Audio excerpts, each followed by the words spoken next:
Коомдук ишмер Апаз Жумагулов анын 90 жылдык мааракеси Ош шаарында белгиленди. Маараке расмий ачылып, алгач эле Жумагуловдун туулган күнүнө арналган атайын телефильм коюлду. Андан кийин Апаз Жумагуловдун Кыргызстандын эгемен жолундагы ролу, тажрыйбасы жана чакырыктары боюнча илимий конференция өз ишин баштады. Мааракеге Апаз Жумагуловдун жубайы, билим берүү жана илим министри, бир катар коомдук ишмерлер жана жергиликтүү бийлик өкүлдөрү чакырылган. Ар бир элдин, ар бир журттун өзүнүн идеялары, өзүнүн бир каармандары болот эмеспи? Апаз Жумагулов ошол каармандардын бири. Ошол өзүнүн өмүрүндө азыркы белгилүү инсандардын сап башында туруп, Кыргыздын мамлекетинин өнүгүп өсүш үчүн, ошол эл журттун турмушун жакшыртуу маселесинде, билим берүү, социалдык маселе, экономика боюнча өтө чоң салым кошкон инсандардын бири. Катышуучулар Апаз Жумагуловдун мамлекетке жана кыргыз элине сиңирген эмгеги чоң экенин айтып, 90 жаш курагы менен куттуктап өтүштү.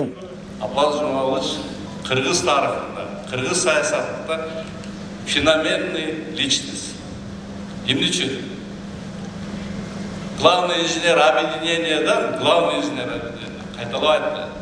Ошол жерден СК КПСС Кыргызстандын заводелине барыш, бул жерде райкомдун бир секретарлары отурасыздар.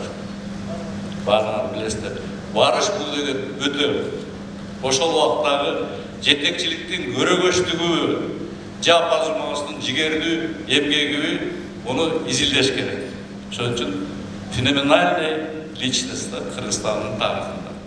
Келген коноктор Жумагуловдун балалыгы согуш туштарына туш келгенине карабай, билим алууну башкы орунга коюп, жарым кылым аралыгында бүт кызматтык тепкичтерди басып өткөнүнө токтолду.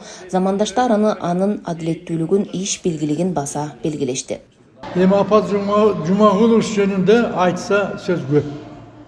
Бул киши анык эмгекчил адам, анын үстүнө элдин адамы. Мен ошондой билем. Себеби бир буга далил эресинде мен Өзгөн районунда аким болуп иштеп турган мезгилде биздин Өзгөндө көчкү жүргөн. Заргер айыл өкмөтү Тосой деген айылда. Ошо көчкүдө 50 адам көчкүдө калган. Ошондо биз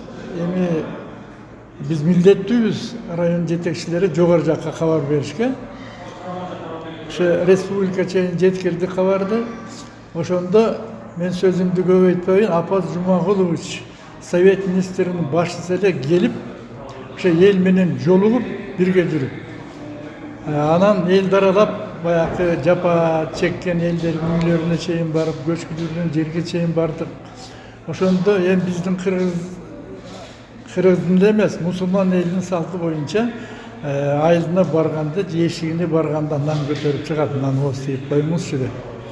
Эл менен сүйлөшүп бүткөндөн ошондой кылды эле, Апаз Жумагулович тартынбастан туруп алып чыккан нанды ооз тийди. Мен да ооз тийдим.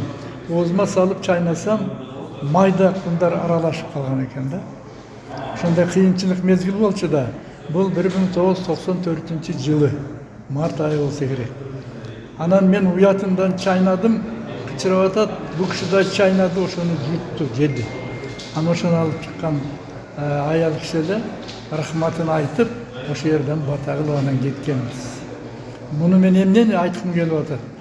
Эң бийиктикте иштеген адам карапайым элдин арасына келип, анын үстүнө жапа чеккен элдер менен сүйлөшүп отуруп, ошону баар алышкандан кийинки сыйы ошо нанды алып келди эле ошону жеди. Бул Кыргызстандын акыркы жылдагы тарыхы болуп, эгемендүүлүк алганга чейинки Советтер Союзунун акыркы жылдарында, андан кийин өзгөчө мына 90 жылдан баштап эгемендүүлүк алып, биздин өзүбүздүн жаңы тарыхыбызды баштаган тарых болуп атат. Анткени ошол убакта Апаз Жумагулович өкмөттүн башында турду, Чүй областынын губернатору болду, андан кийин элчи болду, ошол сыртта, Германияда, анан Орусияда элчи болуп, өзүнүн чоң салымын кошту да. Иш чарада Апаз Жумагуловго Ош облусунун ардактуу атуулуу жана Ош мамлекеттик университетинин ардактуу профессору наамдары ыйгарылды.